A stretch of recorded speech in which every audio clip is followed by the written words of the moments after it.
Um, I'd love to try to answer your question, Elia, because it may not be the answer you're looking for, but I want to share this idea anyways. So it's the idea. I want to see if there's anything else I wanted to. I wrote down a couple of things while you guys were speaking.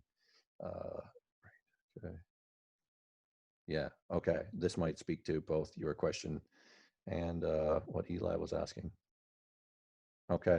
Yeah. So that idea, was it real? And my answer to that is everything is real. The dream world is just as real as this world. Even if you have a dream that makes absolutely no sense, it lasts 5 seconds, and you're on a boat with your second grade teacher throwing watermelons into the water, fishing for gorillas. Like it's still real because everything is of the mind. Even this reality we're in here now, this begins at its base foundation as thought. A thought has happened for all of this to come to be. But this is the most, like, we have a thought in the infinite mind, and then it expresses itself. And as it expresses itself, we experience it. So when we go into lower states of consciousness where things make less sense, we produce things like dreams where things aren't very coherent. So since they're not very coherent, they're not very stable. The second it's recognized that this doesn't make sense, the whole dream collapses, and then you move into another one until it can, like, kind of trick you into a point where you are like, wow, now this doesn't make sense, and that collapses. But this world, this life we're in right here is like the most consistent of all the lives we are experiencing at this point. So when we go into the astral plane, into the dream world, whatever you want to call it, it's an experience of just our thought, our mind, our infinite mind creating things and then experiencing them and then them ending. So everything is real in that sense. But again, there is an experience of something that feels more profound, more significant. So I'll give you an example myself that kind of speaks to a little bit of the question of past lives in general. Um, I don't really recall any specifics to any lives that I've lived before, but I've had many experiences where I would go into meditation and then all of a sudden I would be somewhere else, and it would be just as real as this right here. Like there was no difference. It was just as clear. I could see and feel and touch, and it was literally just another life.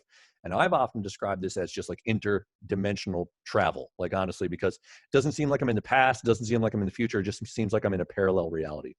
And I had one recently a couple of weeks ago where it felt as if I was myself in all these other realities, but there was a point at which something happened, and then for some whatever reason it was like recorded, and then I showed members of my family what had happened to me. And when I showed them on the screen, I didn't see Mike, I seen a young woman.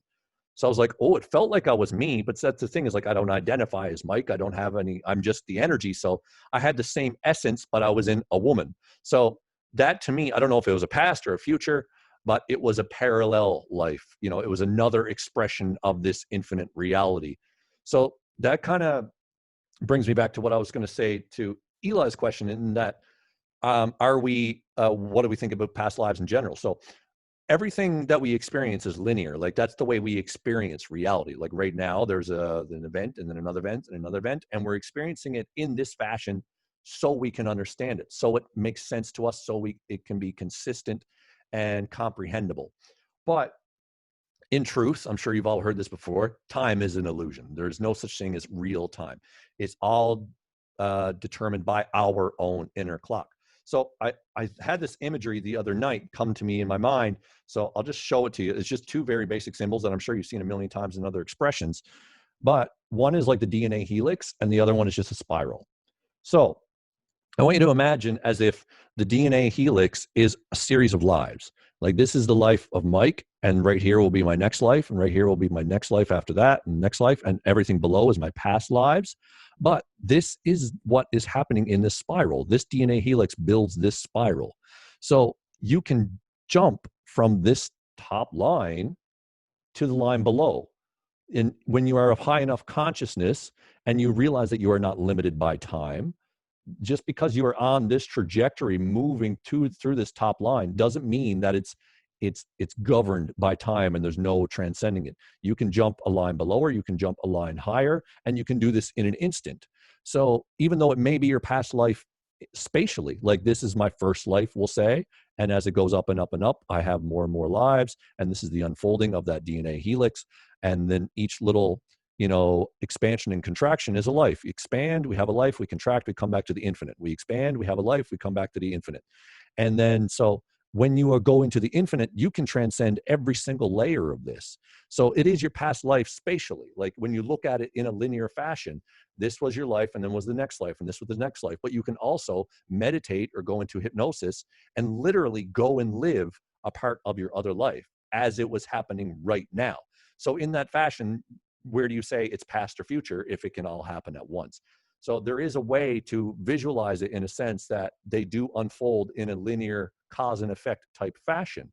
But at the same time, they're all layered on top of one each other. They're parallel to one another. So even right now, like, say if you wanted to go to a past life, you could regress or meditate or whatever and go to who you were in ancient Egypt.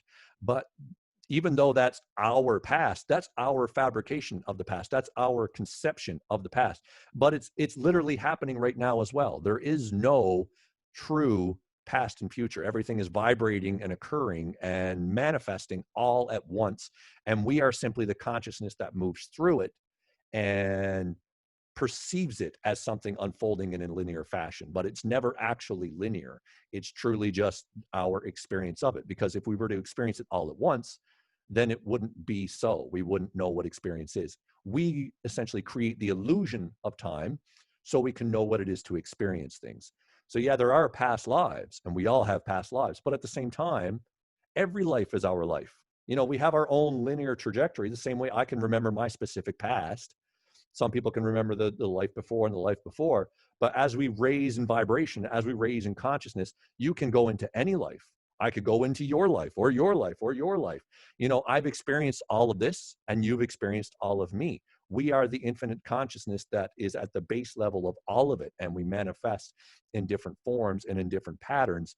But in truth, even though we may have specific linear fashion of a life beforehand, that is also the life of everyone else, because at our deepest level, at our most basic substance, we are the infinite fine consciousness that has no property or characteristic.